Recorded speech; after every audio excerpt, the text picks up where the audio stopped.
আমি এখানে এসেই সৈনিক মানুষ তো আমি আগেই চলে এসেছি, আমি 10:30টায় এসেছি। তো আমি যখন বসেছিলাম 11টা প্রোগ্রাম শুরু হওয়ার কথা শুরু হয়নি, আমি ফেসবুকে দুটো মেসেজ দিয়েছি, সেই দুটো আমি আপনাদের সামনে তুলে ধরতে চাই। আমি রাজনৈতিক লোক না, কোনো রাজনৈতিক কথা বলবো না। আমাকে 2 মিনিট সময় দেওয়া হয়েছে, 15-20 মিনিট করে অনেকে অনেক কথা বলেছেন। এখন আমাকে 2 মিনিট সময় দেওয়া মানে তো আমার হাত পা বেঁধে পুকুরে ফেলে সাঁতার কাটতে বলা। তো আমার মনে হয় আমি এখানে শেষ করে একজন না বলি, কিন্তু আমার কিছু মেসেজ আমি না দিয়ে যাবো না, তাহলে আমাকে অবিচার করা হয় যদি আমাকে 2 মিনিট দেওয়া হয়। ভিয়েতনাম ওয়ার 30 বছর যুদ্ধ হয়েছে, ওখানে বলা হয়েছে যে Vietnam war was not lost in the jungles of Vietnam, it was lost in the streets of America. কেন?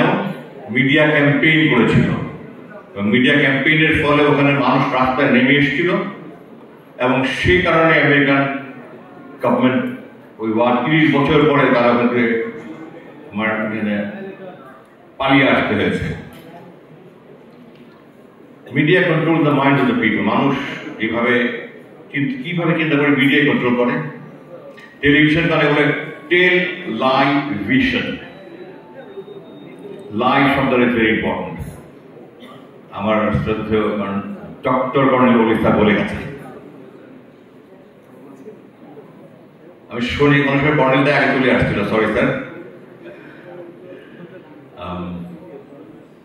আমি মেসেজ দিয়েছি যে আল্লাহ এই বাংলা এডিশন প্রোগ্রাম থেকে আমি ফেসবুকে দিয়েছি, আমি অনুষ্ঠানে বসে দোয়া করছি যেন সমস্ত গণমাধ্যম দেশ এবং জাতি গঠনে ইতিবাচক ভূমিকা রাখতে পারে, আর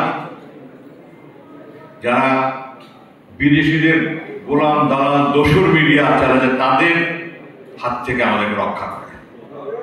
এর জন্য আমাদের সবাইকে এক হতে হবে। আরেকটা মেসেজ দিয়েছি, আজকে শহীদ আবু সাইদের দিবস, তার বাড়ি উত্তরবঙ্গ।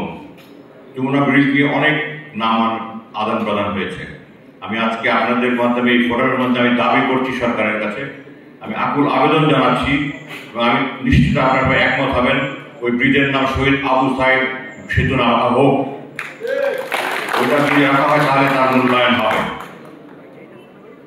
এবং আমি আরো একটা দাবি করেছিলাম, আমার মুক্তির পরে প্রথম আমি 3রা সেপ্টেম্বর প্রেস ব্রিফিংয়ে এই বিপ্লবের যে যে ভূমিকা রেখেছে তাদেরকেও সহযোগিতাপূর্ণ ভূমিকার জন্য খেতাব দেওয়া হোক। আমি এটা দৃঢ়ভাবে বিশ্বাস করি তারা এটা প্রাপ্য না হলে আজকে আমি দাঁড়িয়ে কথা বলতে পারতাম না। এখানে আমরা অনেক কথা বলছি, আমরা কথা বলতে পারতাম না। আমি রাজনীতি নিয়ে এখন কোনো কথা বলতে একটা কথা বলি যে আমি 3 মাস হাসপাতালে ছিলাম মুক্তির পরে। এখানে যারা বসে আছেন অন্তত ডজনখানেক রাজনৈতিক নেতা আমার সাথে দেখা করেছেন বিভিন্ন দলের শীর্ষ পর্যায়ে। আমি সবাই বলছি রাজনীতিতে আসেন, আমি এখন রাজনীতি ময়দান সুষ্ঠু বলে মনে করি না। তবে আমি সবাইকে একটা অনুরোধ করেছি, এবং আমি যে কারণে 8 বছর 2908 ঘন্টা 69,794 ঘন্টা অন্ধকার কারাগারে ছিলাম, একটাই কারণ, আমি ভারতের বিরুদ্ধে সোচ্চার ছিলাম। আমি ফেসবুকে ভারতের বিরুদ্ধে জিহাদ করছিলাম, এখনো করছি। স্যার বলে গেছেন আমাদেরকে ভারতের বিরুদ্ধে ঐক্যবদ্ধ থাকতেই হবে, আমাদের অস্তিত্ব না হলে বিলীন হয়ে যাবে। 71 তারা স্বাধীন করেছিল আমাদেরকে তাদের অর্থনীতির বাজার বানানোর জন্য, একটা তামিলনাড়ু সরকার বসিয়ে আমাদেরকে গোলাম বানানোর জন্য। তারা জোরে সফল হয়েছে, আমাদেরকে বেরিয়ে আসতে হবে। আমি পিনাকি ভাই বলি, আমি দাদা বলি না, ওনার সাথে আমি একমত। আমাদেরকে আওয়ামী মুক্ত দেশ, ভারতের প্রভাব মুক্ত দেশ যদি রাখতে না পারি, আমরা এই সন্ধিক্ষণে আমরা আবার ধ্বংস হয়ে যাব।